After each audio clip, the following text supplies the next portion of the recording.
नमस्कार, मैं हूं अंजू पंकज। बहुत बहुत स्वागत है आप सबका। कहते हैं ना, ओल्ड हैबिट्स डाई हार्ड। पुरानी आदतें बड़ी मुश्किल से छूटती हैं। यही हाल आजकल दिल्ली के पूर्व सीएम कट्टर ईमानदार अरविंद केजरीवाल का हो रखा है। भले ही उन्होंने सीएम की कुर्सी छोड़ दी हो, भले ही उन्होंने 55 करोड़ का शीशमहल छोड़ दिया हो, नए बंगले में जाकर रहने लगे हो, लेकिन वो आज भी खुद को दिल्ली का मालिक समझते हैं। आपको याद होगा किस तरीके से उन्होंने, किस अंदाज में दिल्ली विधानसभा के अंदर खड़े होकर कहा था कि कौन एलजी, किसका एलजी, कैसा एलजी, हमारे सिर पर लाकर बैठा दिया है एलजी को, दिल्ली के असली मालिक तो हम हैं। तो वो जो मालिक वाली फीलिंग है वो आज तक अरविंद केजरीवाल के दिल से नहीं गई है। वरना आप खुद सोचिए, अरविंद केजरीवाल ने किस हैसियत से वक्फ बोर्ड संशोधन बिल को लेकर जो जेपीसी बनाई गई है उसके अध्यक्ष जगदंबिका पाल को चिट्ठी लिख दी।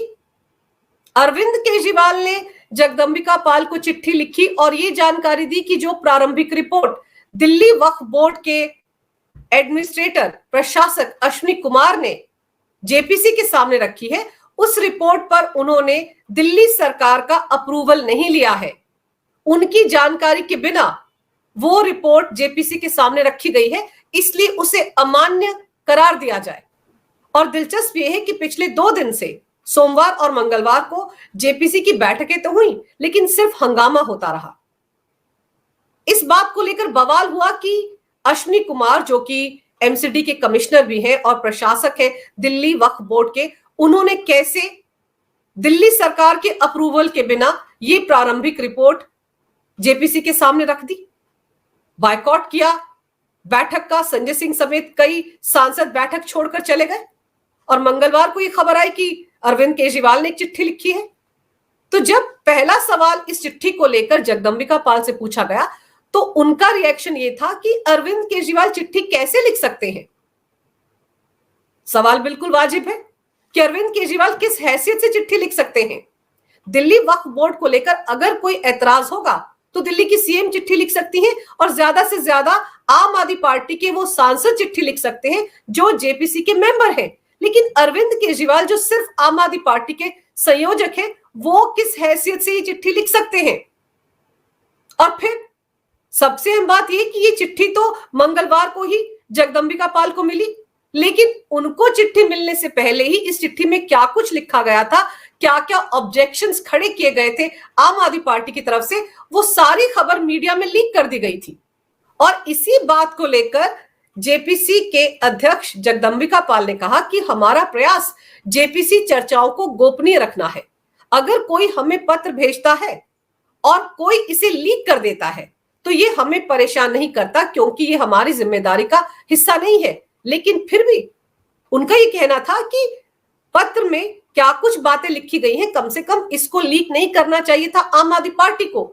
लेकिन फिर आम आदमी पार्टी तो इसी तरह के प्रोपेगेंडे करते आई है।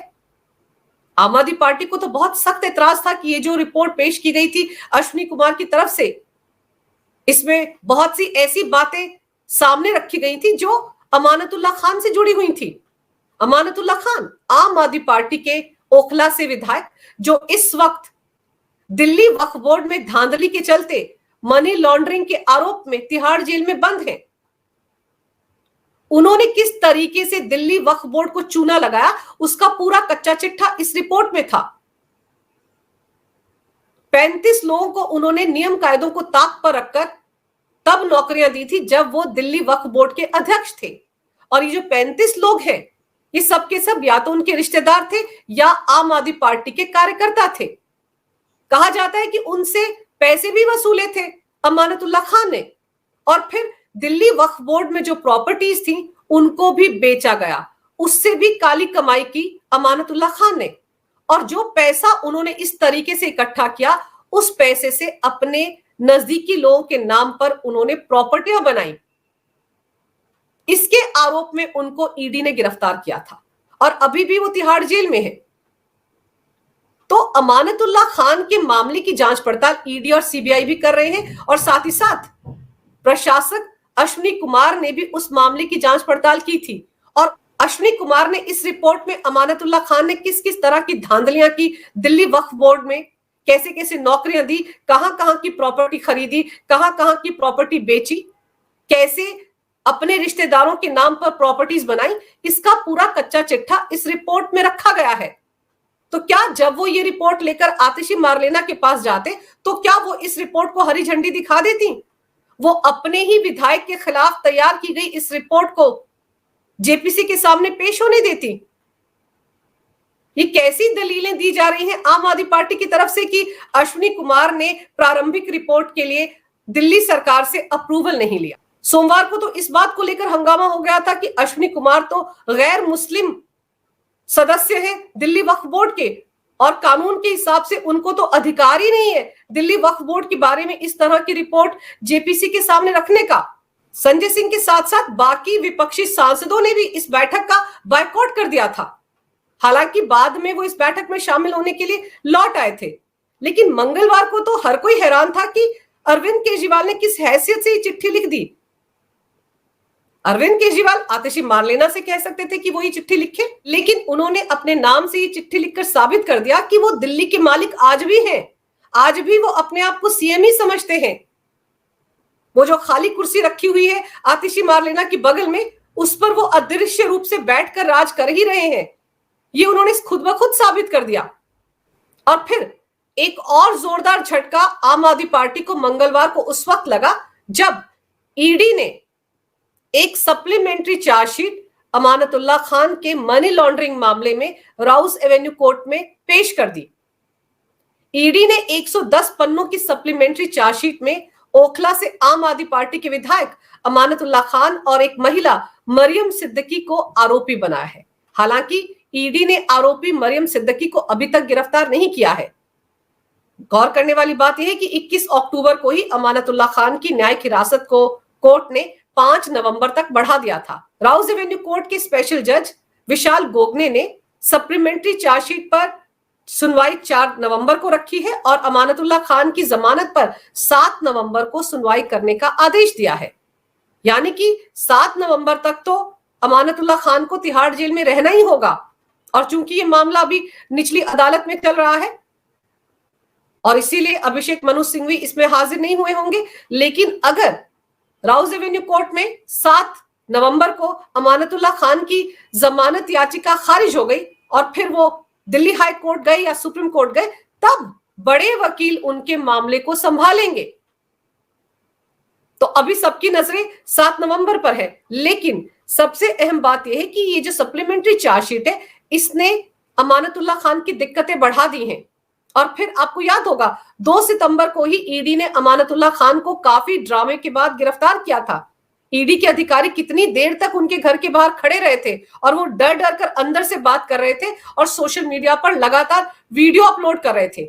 ईडी के मुताबिक दिल्ली वक्फ बोर्ड की भर्ती में गड़बड़ियों में अमानतुल्लाह खान ही मुख्य आरोपी हैं। इस मामले में 4 लोग पहले गिरफ्तार किए जा चुके हैं जो अभी न्यायिक हिरासत में हैं। ईडी का कहना है कि अमानतुल्लाह खान ने वक्फ की प्रॉपर्टी को अवैध तरीके से बेचकर काफी संपत्ति अर्जित की और अपने सहयोगियों के नाम पर संपत्तियां खरीदी।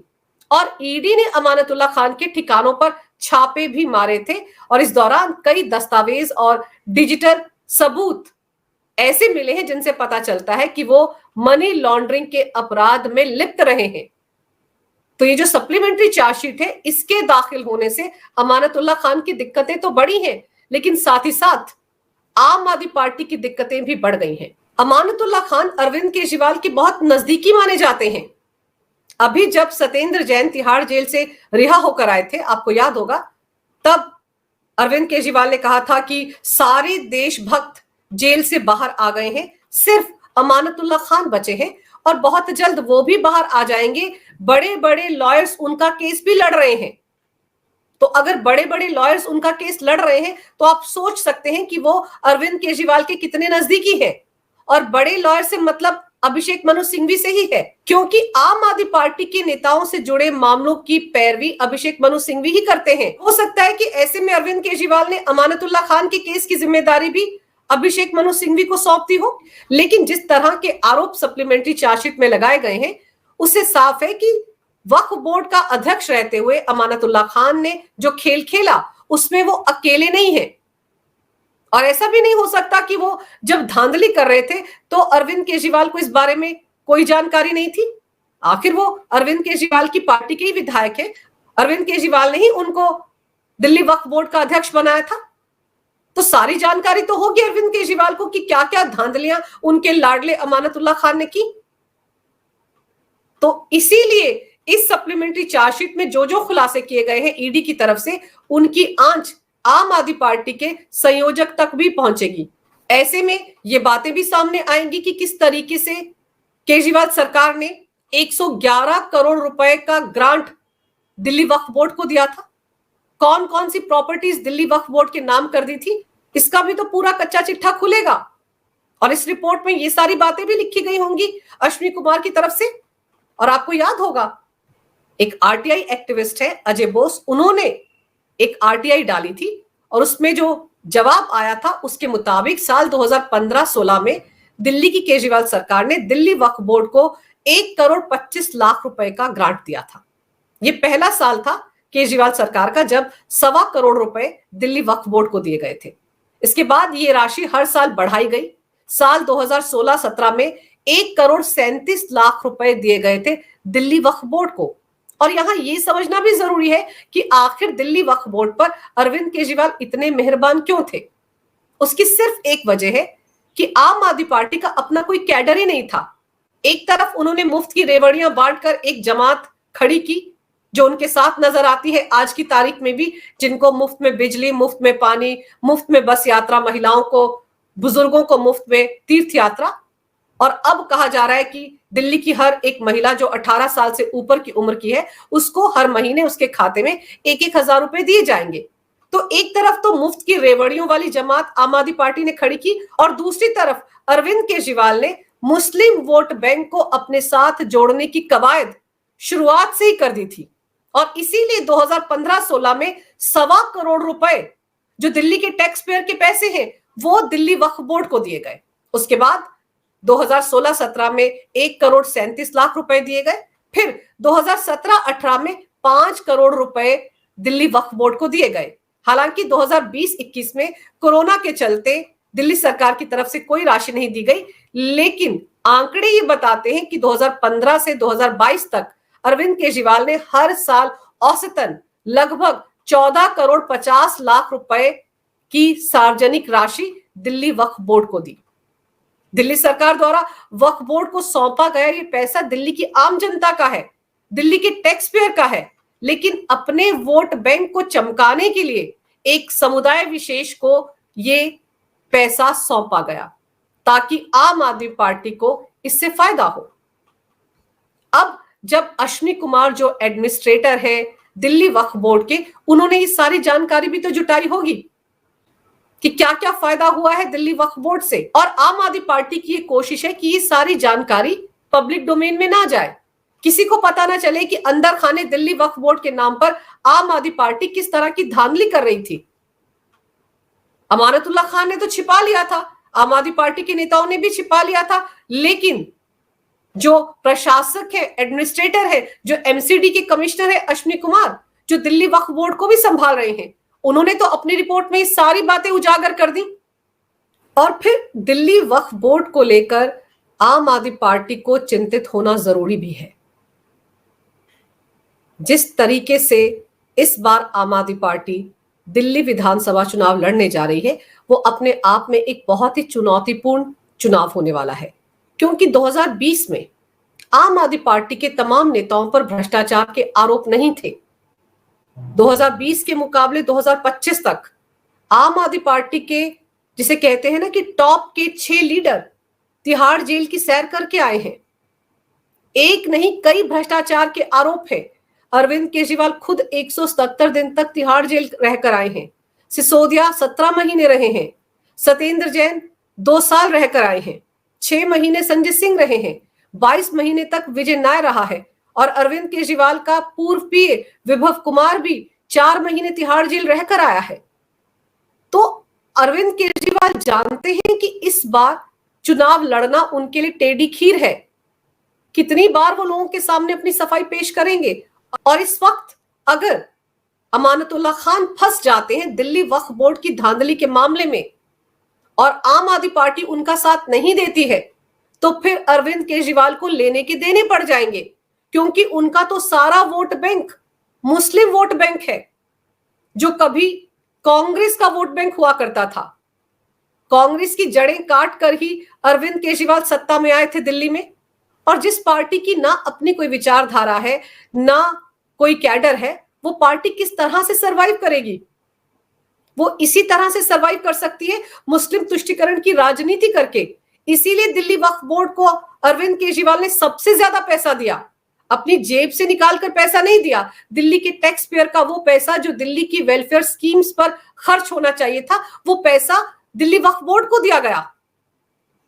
और अरविंद केजरीवाल का वो बयान कितना वायरल है, जिसमें वो कहते हैं कि दिल्ली वक्फ बोर्ड के पास आने वाले दिनों में इतना पैसा होगा कि कोई सोच नहीं सकता। तो ये बातें अरविंद केजरीवाल क्यों कहते थे? सिर्फ इसलिए ताकि वो जितना पैसा दिल्ली वक्फ बोर्ड को देंगे उतना ही उनका वोट बैंक मजबूत होगा। और अगर आज के हालात में जेपीसी के सामने अश्विनी कुमार की रिपोर्ट चली जाती है, तो अरविंद केजरीवाल के वोट बैंक पर भी इसका असर पड़ेगा, अरविंद केजरीवाल तक भी इसकी आंच पहुंचेगी। इसीलिए आम आदमी पार्टी के नेता रोग आ रहे हैं कि कैसे अश्विनी कुमार की रिपोर्ट को स्वीकार कर लिया जेपीसी ने, जबकि उस रिपोर्ट को अप्रूव नहीं किया था आतिशी मारलेना ने। असली रोने की वजह यही है कि वोट बैंक से भी जाएंगे अरविंद केजरीवाल और अमानतुल्लाह खान से जुड़े इस मामले की आंच उन तक भी पहुंचेगी। तो अब जब जेपीसी से दिल्ली सरकार को अनुमति मिल गई है कि वो नए सिरे से दिल्ली वक्फ बोर्ड से जुड़ी रिपोर्ट जेपीसी के सामने रख सकते हैं, तो सवाल ये उठता है कि वो रिपोर्ट तैयार कौन करेगा?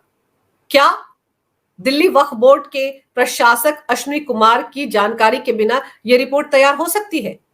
तो फिर इसकी जिम्मेदारी किसे सौंपी जाएगी? आम आदमी पार्टी में। कौन ये रिपोर्ट बनाएगा और उस रिपोर्ट को क्या जेपीसी में मान्य समझा जाएगा? क्या दिल्ली के एलजी जिन्होंने अश्विनी कुमार को दिल्ली वक्फ बोर्ड की जिम्मेदारी सौंपी थी, क्या वो इस पर सवाल नहीं उठाएंगे? अगर आतिशी मारलेना ये कहती हैं कि उनकी जानकारी के बिना अश्विनी कुमार ने रिपोर्ट कैसे तैयार कर ली, रिपोर्ट में कैसे बदलाव कर लिए, तो क्या अश्विनी कुमार ये सवाल नहीं उठा सकते कि प्रशासक तो वो हैं दिल्ली वक्फ बोर्ड के, उनकी अनुमति के बिना, उनकी जानकारी के बिना कैसे आम आदमी पार्टी सरकार जेपीसी में अपनी रिपोर्ट पेश कर सकती है? और कौन उस रिपोर्ट को पेश करेगा? तो समझने वाली बात यह है कि अब मामला और ज्यादा उलझ गया है। देखना दिलचस्प होगा कि अब जब जेपीसी की बैठक होगी उसमें आम आदमी पार्टी की तरफ से कौन इस रिपोर्ट को पेश करता है और उसमें क्या क्या बदलाव किए जाएंगे आम आदमी पार्टी की तरफ से। क्या अमानतुल्लाह खान को लेकर जो जो सनसनीखेज खुलासे अश्विनी कुमार ने इस रिपोर्ट में किए हैं, क्या उन पर लीपापोती की जाएगी? और ये लीपापोती करना इस वक्त इसलिए भी मुश्किल है क्योंकि मंगलवार को ही ईडी ने दिल्ली वक्फ बोर्ड में हुई धांधली पर अपनी supplementary chargesheet Rouse Avenue court में दाखिल की है। तो जो भी दिल्ली वक्फ बोर्ड से जुड़ी नई रिपोर्ट दिल्ली सरकार की तरफ से जेपीसी के सामने रखेगा, उसके लिए एक और बड़ी चुनौती होगी। वो क्लीन चिट नहीं दे सकता अमानतुल्लाह खान को। तो कहने का मतलब यह है कि अश्विनी कुमार ने जो तीर चलाया है वो निशाने पर लग चुका है। अब जितनी भी रिपोर्टें दिल्ली सरकार की तरफ से जेपीसी को दी जाएंगी, वो कितना वजन रखती हैं, कितना वैध होती हैं, कितनी मान्य होती हैं, ये तो आने वाला वक्त बताएगा। तो ऐसे में अगर इस सप्लीमेंट्री चार्जशीट के बाद अमानतुल्लाह खान के इर्द गिर्द शिकंजा कसता है, तो मानकर चलिए कि आने वाले दिनों में अरविंद केजरीवाल की दिक्कतें भी बढ़ेंगी। अगर आपको ये वीडियो अच्छा लगे तो कृपया इसे लाइक करें, शेयर करें। अगर आप पहली बार मेरे चैनल पर आए हैं तो कृपया मेरे चैनल को सब्सक्राइब करना ना भूलें। मेरे चैनल को अपना पूरा समर्थन दें। ये वीडियो देखने के लिए बहुत बहुत धन्यवाद। नमस्कार। भारत माता की जय हो। वंदे मातरम और जय श्री राम।